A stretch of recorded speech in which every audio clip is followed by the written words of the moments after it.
Hello children, this is poem lesson number 2, The Cold Within, for standard 9. So this poem is written by the American poet James Patrick Kinney in 1960. This poem is a pointed comment on lack of warmth and compassion in human relations. And we can see some certain themes are highlighted in this poem, like futility of discrimination, that means hatred that humans have against one another.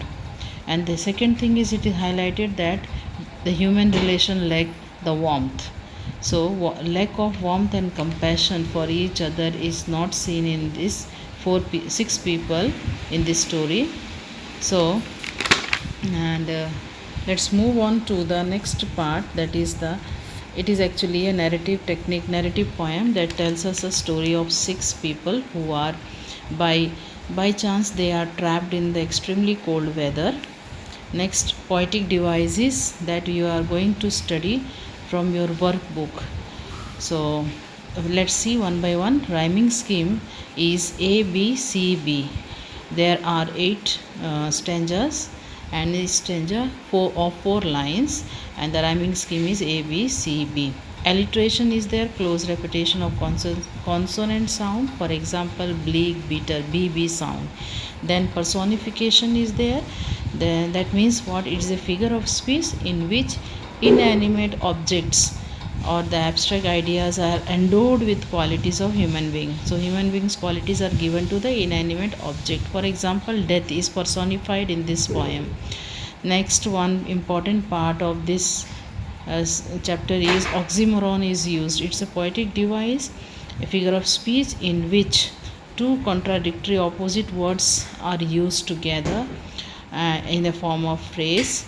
And for example, here the last man of this forlorn group is an oxymoron. It's a figure of speech which tells what? That two opposite ideas, they are joined together to create an effect.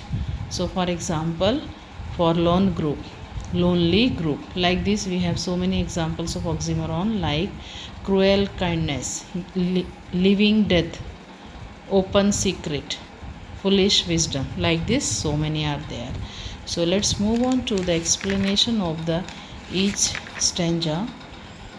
The first stanza, it tells that how 6 men were trapped together in a biting cold and having the stick of wood in their hand, and the story is told like this.